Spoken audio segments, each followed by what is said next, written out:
Tēnā koutou katoa. No mai, haere mai ki tēnei hui, hei whakanui te rā o Suffrage.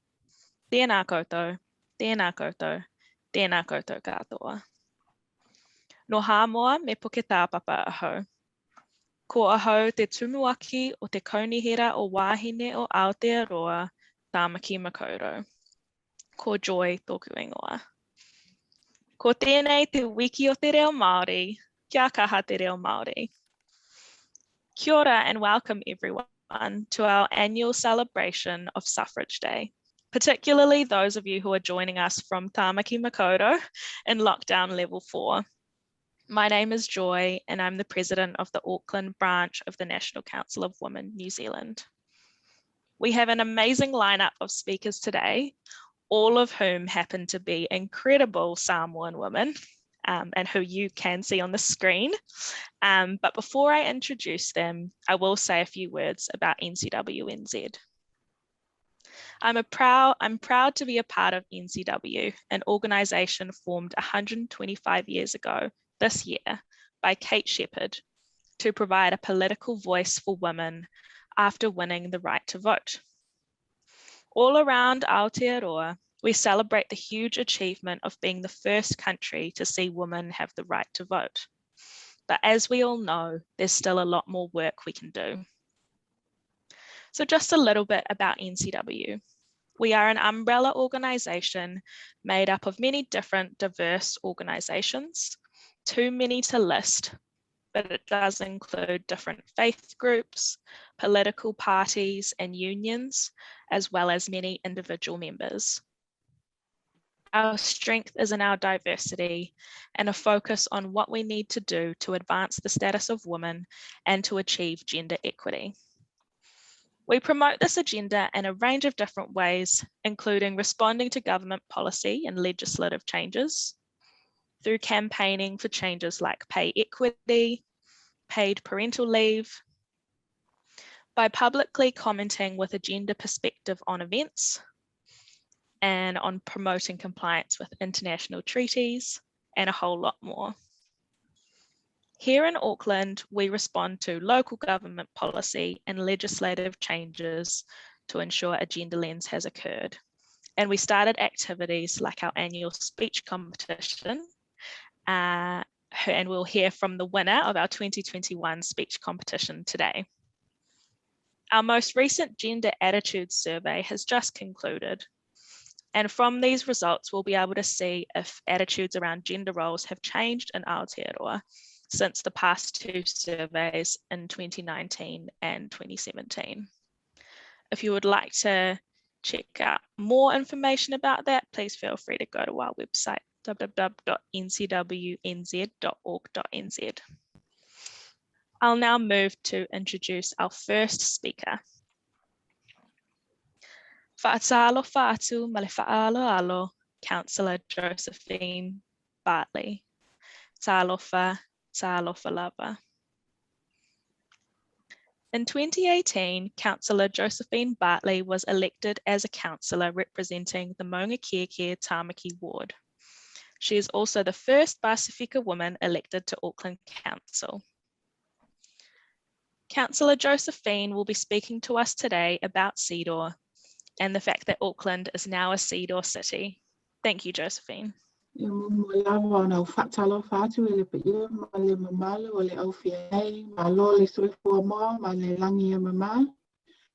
you very much, Joy, for the introduction. Thank you very much, National Council of Women, Auckland Branch, for the opportunity to be here today on your suffrage event online. It is a privilege to be here speaking on behalf of Auckland Council. So I acknowledge your president, Joy, Talofa, Barbara, your vice president, Danielle, Catherine, Liz, and my fellow speakers, Sala and Karanina. So today, yes, Suffrage Day. And it was really good to have the mayor say that he was going to let one of us do it, one of the 9 women on council board.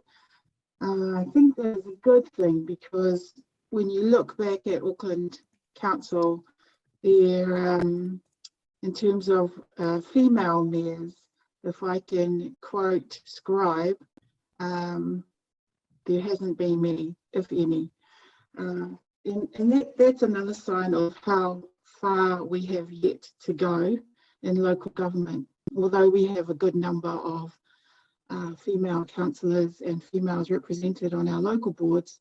But in terms of the big leadership roles on council, we still have a long way to go. We've got a male mayor and a male deputy mayor.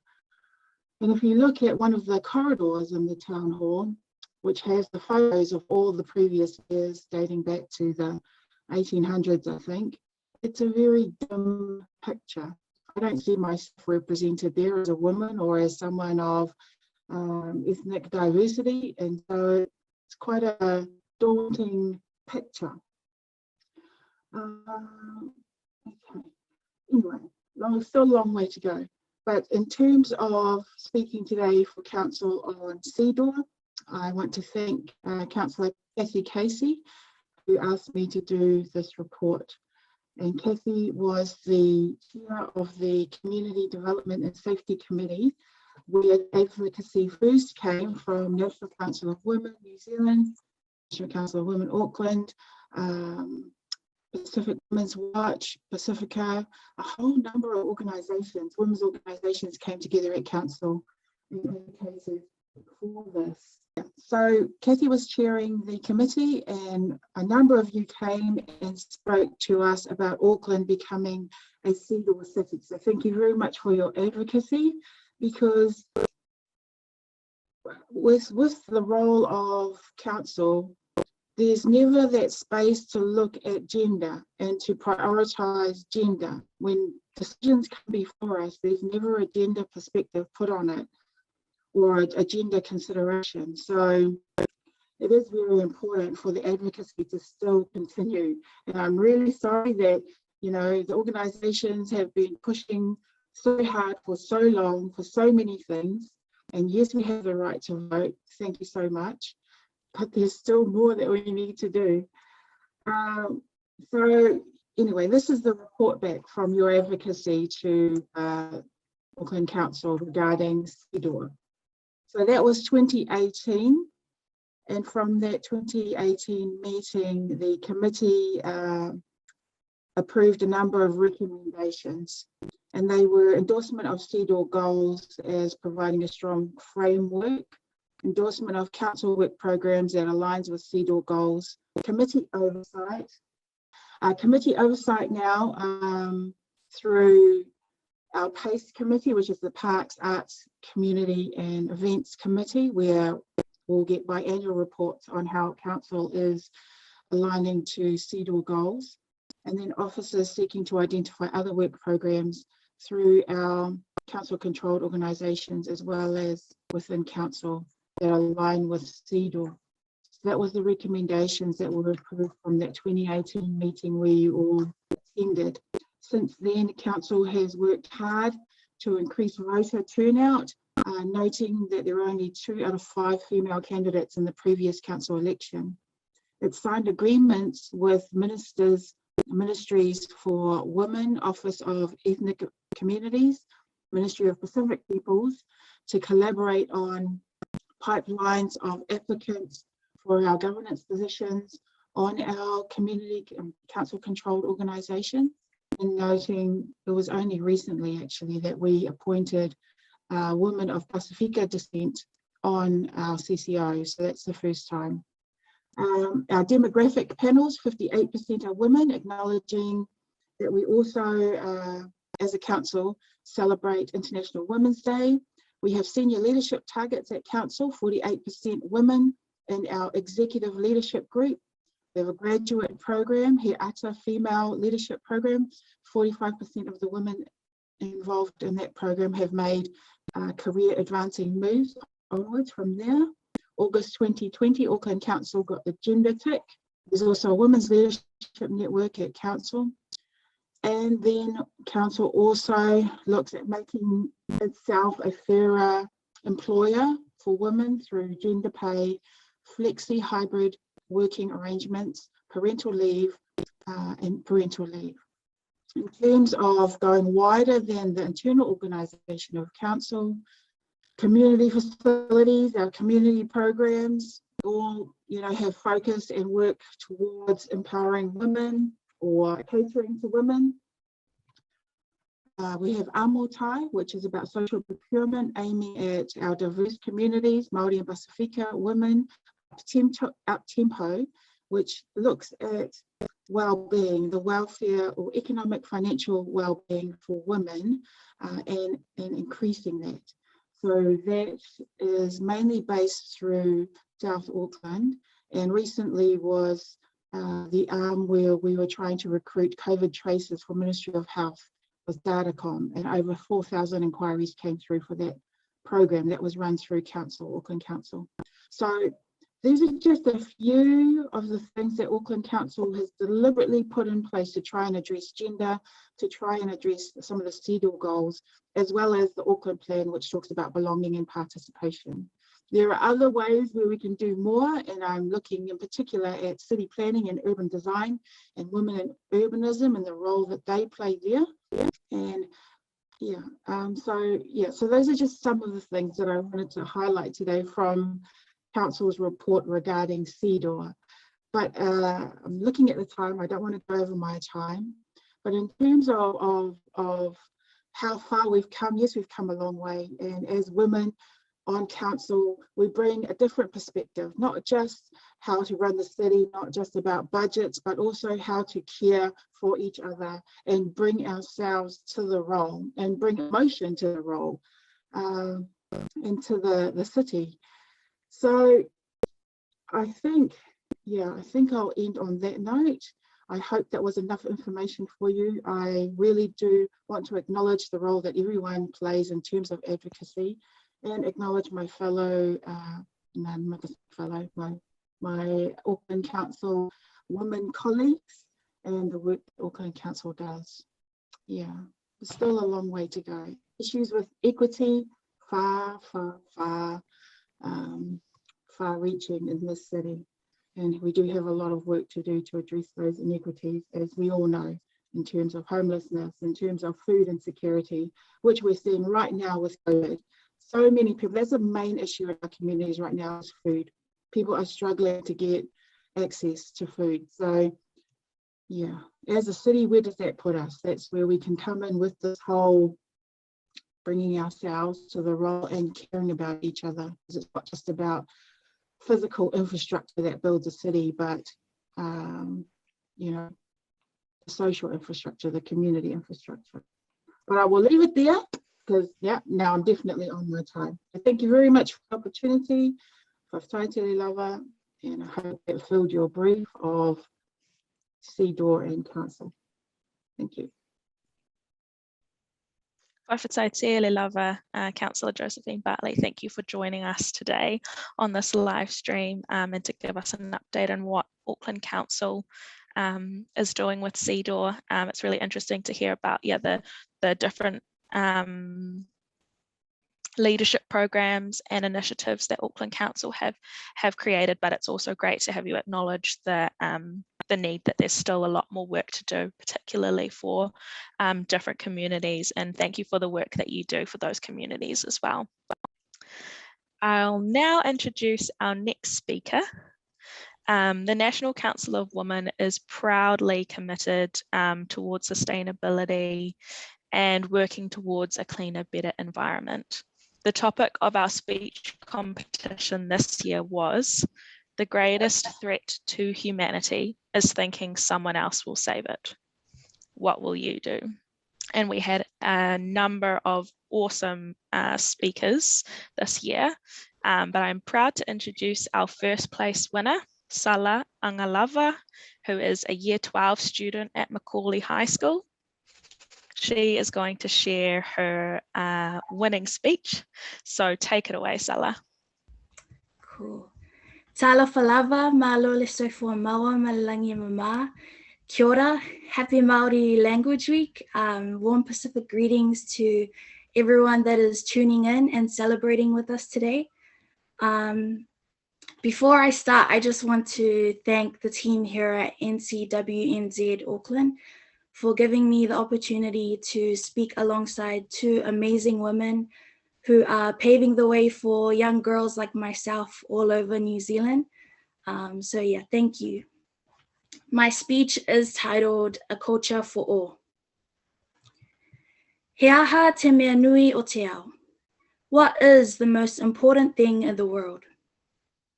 I first learned about the world through people, when I was taught that Adam and Eve were the first man and woman in God's creation. Now, this isn't a Sunday school lesson, and I'm not going to prove that they both ate that apple, because they did. But if you have friends, family, or know anyone who comes from a different background from you, then the story I'm about to tell you is as much of yours as it is theirs. You see, whether through oral passage or written texts, a world where a wife is equal to her husband, as with a sister to her brother, has always been a topic of debate.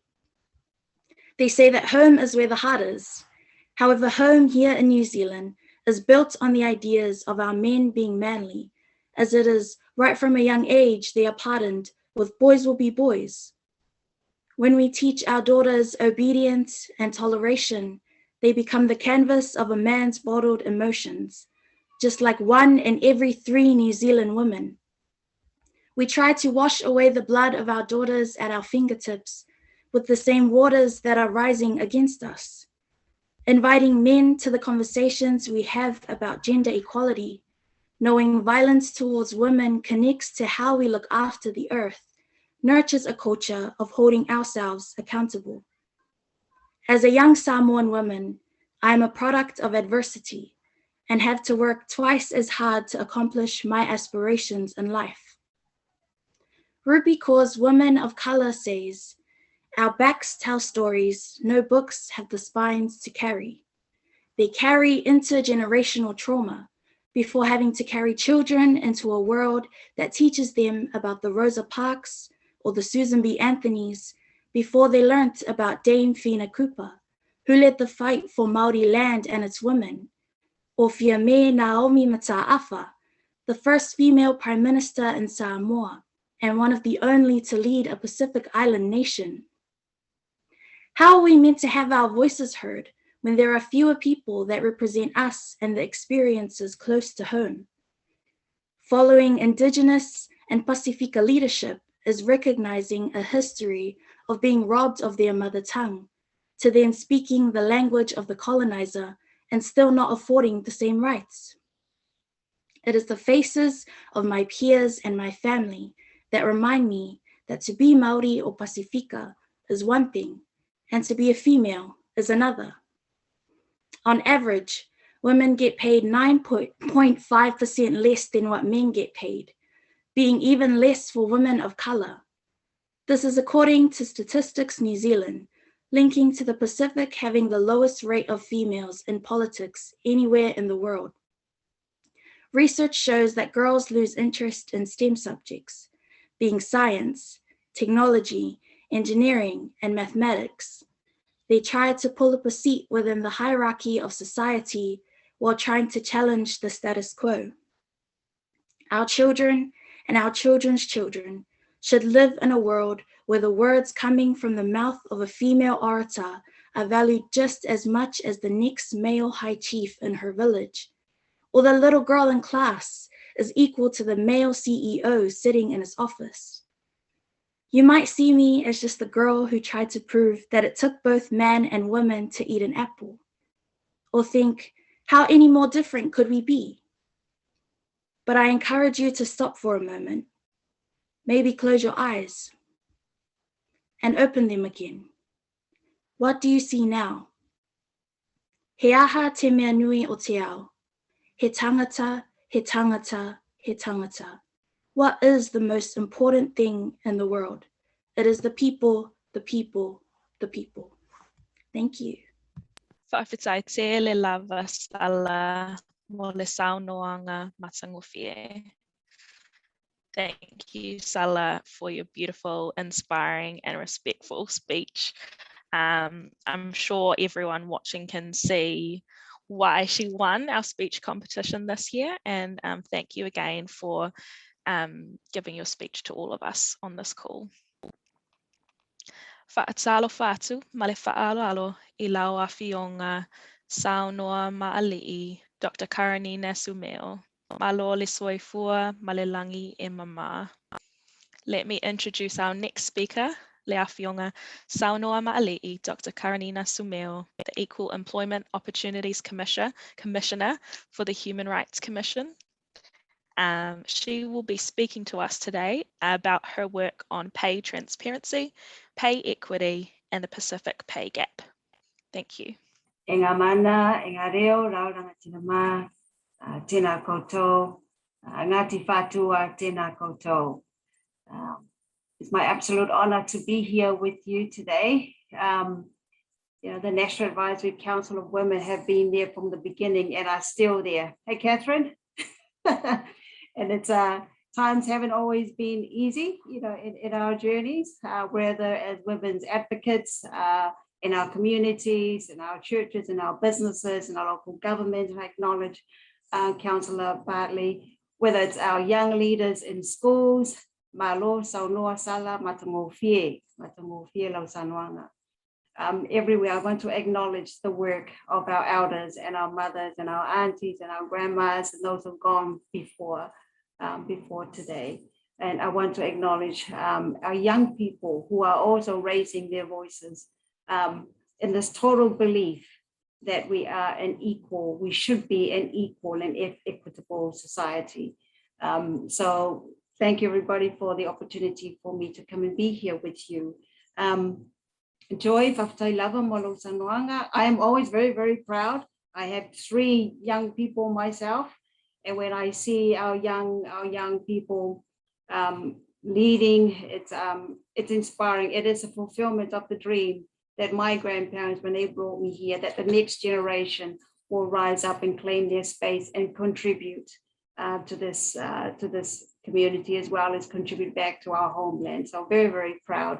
I'm sure it's only by a coincidence that the 3 speakers are Samoans. So I just want to put that on the table. It's kind of like I was doing an exercise myself just a short while ago, trying to identify our leaders. And I think I need to find our sisters who are not Samoan. And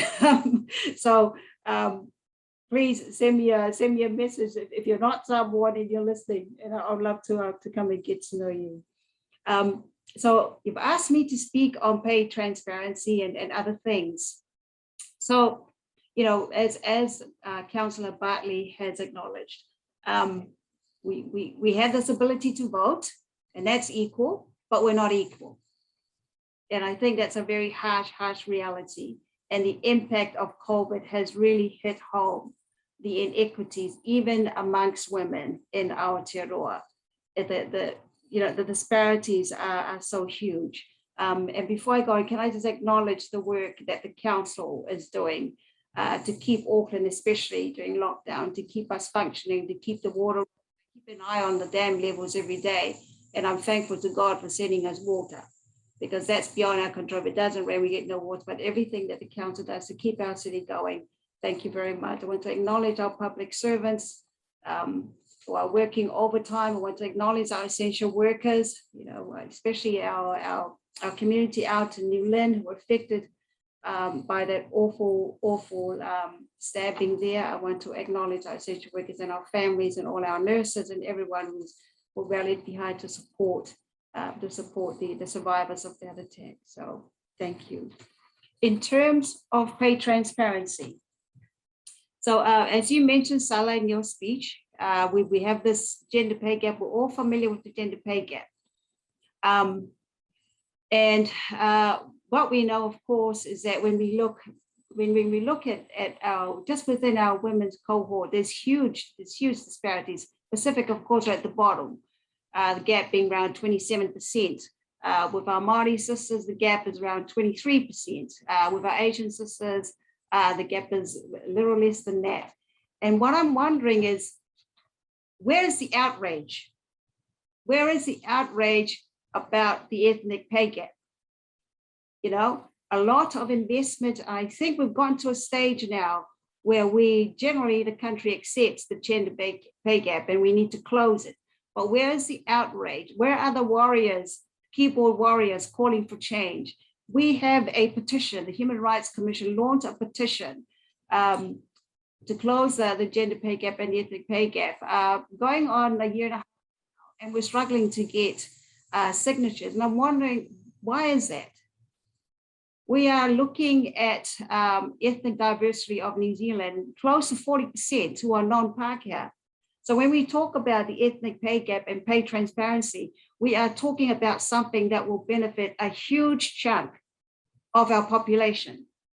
And when we look ahead in terms of the future workforce, the workforce that is going to be paying off the debt that we are borrowing as a nation to get us through COVID, who is it going to be? It's going to be this huge diversity of population, and we need to focus on lifting those at the bottom now. And those at the bottom are Pacific, our Māori, our ethnic communities, the same people that are out in the supermarkets, out there driving the buses and still doing the essential work. But where is the outrage about that inequity? And if we want to eliminate child poverty, we cannot dissociate that from the income security of our women. Over 80% of our solo parents are women. So if we're going to get our children out of poverty, we've got to address pay inequity for women.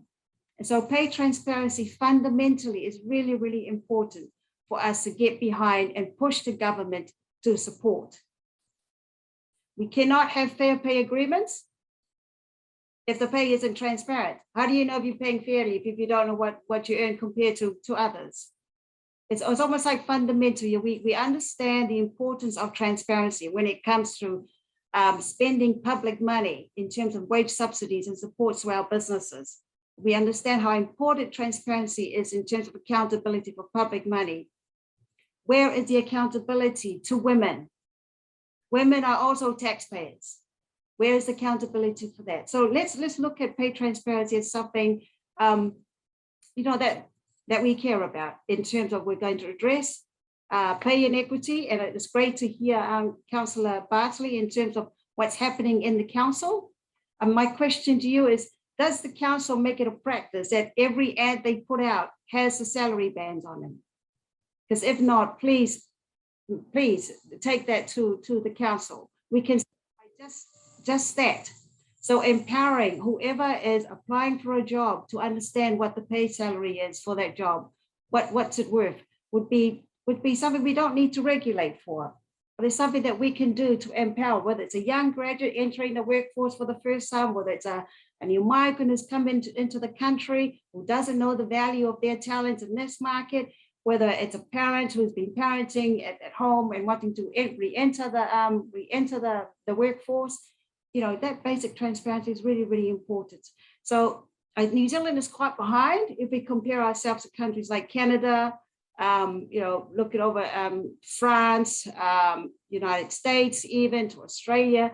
They've been working really, really hard on legislation. They've had legislation in action now for some time, but their focus is still primarily the gender pay gap. I think we can take that discourse further and address the gender pay gap and the ethnic pay gap. And we can achieve that by having pay transparency. Transparency not only about the salaries, but the transparency in terms of how are promotions, how do we determine who gets promoted? Because it's not enough to have equal opportunity. We need to have equal opportunity where the pay is still the same. So for example, I have heard from Pacific and Māori women who have made director level, who have made CEO levels, and still not paid the same as the previous guy who had the same role. So it's not enough to climb the ladder. We still need to have transparency right through the hierarchy. So really, really important. So please, if you're listening, go to the HRC website, punch up pay transparency and add your name to that petition. I'm doing my very best to promote the permission, to promote the petition, but I want the outrage. I want us to see that as something that we must have fundamentally. If we're going to lift the incomes of women, wherever they are, whether they're working part-time or casual or full-time, entry-level positions, CEO levels, we need to have transparency. And that's something that I would really like our National Council of Women to get behind and support. So one of the things, there are some positives, of course. We're seeing wage has increased because of the increase to the minimum wage. But again, Councillor Bartley, you talked about basic needs, food. So wages may have increased, but the household living cost has increased faster. There's actually it's almost like it defeats the purpose of increasing wages because the cost of food and everything else. I mean, petrol was like, almost $2.50 I saw yesterday. It's crazy. So we're not keeping up. So, despite on the surface, things are moving, but not fast enough. And as I said, COVID has really brought home these inequities. And now we're playing catch-ups. So please support the Pay Transparency campaign. What benefits women will benefit our children, will benefit our churches, our communities, and also not only our communities here, but especially for Pacific and our migrant communities, we all send money back home. It's about the livelihoods and the dignity of families back home also who are looking to us for support. So I will leave it at that for now, Joy, and hand it back to you. Thank you. Thank you to all our speakers, to Josephine Bartley, to Sono Amali'i, Dr. Karanina Sumeo, to Sala Angalava. It has just been such a pleasure to have you with us today.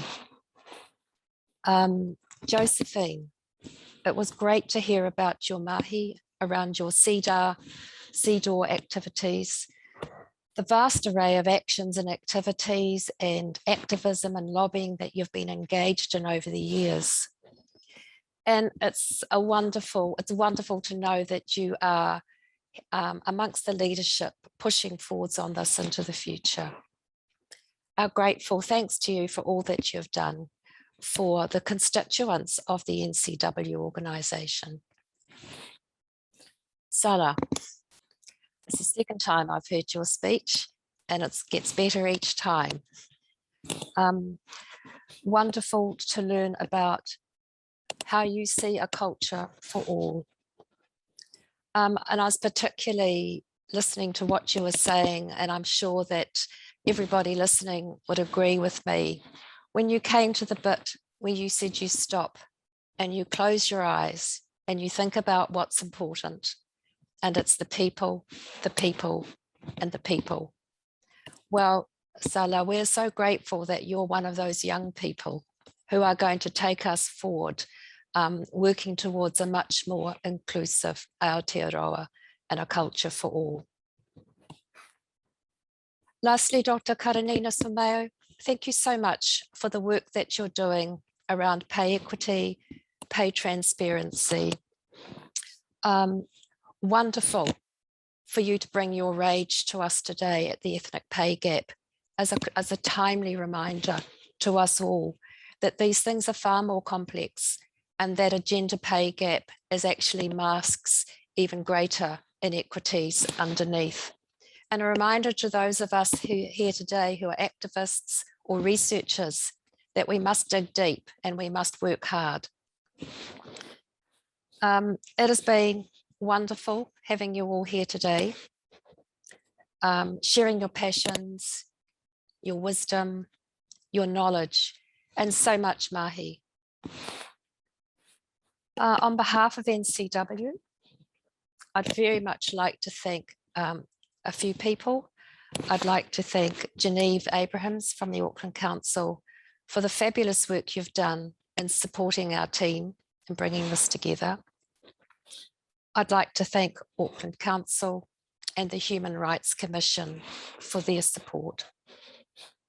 I'd like to thank our fabulous NCW Auckland Branch team, Liv, Danielle, Catherine, and Joy, for all the work you've done in putting this together. It's great to be part of such an organisation that's so heavily focused on activism and political activities. NCW is committed to providing a strong political voice for our community constituents, for women, providing a gender lens for much that goes on in our community and society. So for those of you who are interested in joining an organisation like ours, check it out. You can check out us on the NCW website. We have Instagram, we have Facebook, and they're all ways that you can learn more about our organisation. We also have a number of future events planned. And again, if you check out Facebook, you'll be able to check on those. We have a submission writing workshop coming up, which will be profiled on Facebook. And towards the end of the year, on November the 18th, we have a joint NCW our AUT Gender and Diversity Research Group, which is based in the Faculty of Business there. We're doing a joint community research seminar, because I think from what we've listened today with the three speakers, there's a lot of work happening, but there's a lot more mahi to be done. And that's the kind of the focus on our community workshop. So that will be on Facebook as well. So thank you everybody here today who's attended, for your support, for all the work that you do in your own ways. And even just by being here, it's fabulous, because I hope that we will go forwards from here and we'll think about issues like CEDAW. We'll think about a culture for all, and we'll think about the ethnic pay gap and share that rage and try and do something about that. So in drawing this to a close, just some words. Ka nui te mihi, kia koutou, mō te wiki o te reo Māori. Tēnā koutou, tēnā koutou, tēnā tātou katoa. Thank you all. Whawhitai lava, awhio mai, tala mai, a'ao. Thanks everyone. Happy Suffrage Day, everybody, on Sunday. Celebrate early. Yes. Thanks everyone for joining us for our Suffrage Day. Thank you. Bien aso, así fue.